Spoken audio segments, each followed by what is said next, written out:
Hey everybody, this is my deep sand bed experimental tank, and I actually did a pretty big water change on it tonight.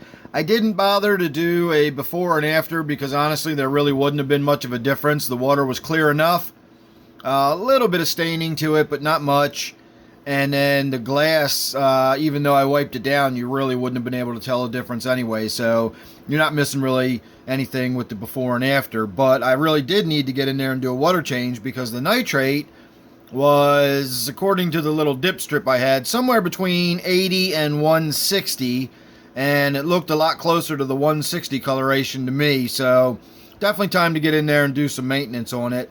I've just been letting this tank set, and we are hopefully going to allow this fairly deep sand bed you can see there develop a denitrification bacteria, and then maybe we'll see what happens. But the tank's been set up for about 5 months now, and it takes a minimum of 6 months to get that going, so I'm not really surprised that we're not seeing that yet. I did shoot a big half an hour update yesterday on all my tanks in the fish room, my around the world update, so I'll put a card to that if you want to catch up on all those tanks. But I felt tonight we could do a quickie and catch up on this tank since we haven't looked at it in a little while. So first of all, I've definitely decided that these are yo-yo loaches and not the golden zebra loaches. There's just no question really. These have to be mislabeled yo-yo loaches. So no worries there. I'm not going to really be thinking about that anymore. They're just yo-yo loaches as far as I'm concerned. The other thing that I've been thinking about with this tank is why haven't I seen any babies in here? Because I've got a tank full of live bearers. They're gambusia or mosquito fish, and they are basically, they're closely related to guppies. And as you can imagine, if you had a tank full of guppies like this, you'd have a tank full of guppies. And so what I've noticed while I've been sitting here is that there are some pretty small fish in the tank. And while I caught some small fish originally when I stocked this tank 5 months ago, these kind of fish don't stay that small for 5 months. They're breeding within 5 months of being born.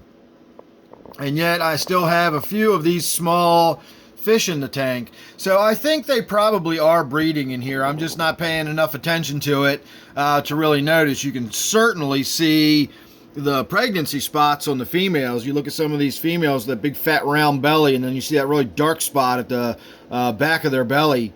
That is a pregnancy spot. You see the same thing on all the live bearers when they are swimming around full of babies. And I've got quite a few of the females in here that have the pregnancy spot like that and that big swollen belly. So I'm sure they are breeding. They probably are just, eating the fry as they get produced, and every now and again a few somehow survive to adulthood or at least adolescence, and that's why we're seeing some in there now. I had wondered whether or not that power head in the back was still functioning. I had not stuck my hand in there to check the flow, but as you just saw with the fish surfing by like that, I noticed that quite a while ago. These fish keep going up and getting in that current and surfing down the length of the tank. So the power head's still flowing. I changed the filter. That was filthy and gross, but it is now changed and fresh and new. I cleaned out the biofilter. That was all gross and gunged up and everything. It was, water was barely flowing through it. And that's about it. I just did a big water change, wiped the glass down, and changed out the filter. So I think the loaches are big enough now that they could go in the 55 with the striped Raphael and not really have anything to worry about. In fact, I'm sure of it. But it's just going to be a matter of getting in here and doing something about it. I kind of like them in this tank, and they seem to be doing just fine in it. And so no hurries to get them out of here. I really kind of enjoy watching them in here, so we're going to leave them there for the time being. So there you go. That's just a quick update on my deep sand bed experimental tank. As I said, we're still a long way from getting any kind of denitrification going. We got lots and lots of nitrate in there, but the tank has only been set up for 5 months, so we're going to give it at least 2 or 3 more months and see what happens. We're going to wait till springtime and find out whether we make any decisions one way or the other, whether this tank was successful or not. So there you go. Make sure you're subscribed. Don't forget I do a live stream every Friday and Sunday night at 8 p.m. Eastern Time. And Wednesday nights at 8 p.m. I do a members-only live stream. So for the price of a basic membership, you would get privy to a third live stream every week if you're interested in that sort of thing. So thanks for watching this one. Hope you enjoyed that. Make sure you're subscribed. Don't forget to ring that bell. And I will see you real soon on the next one.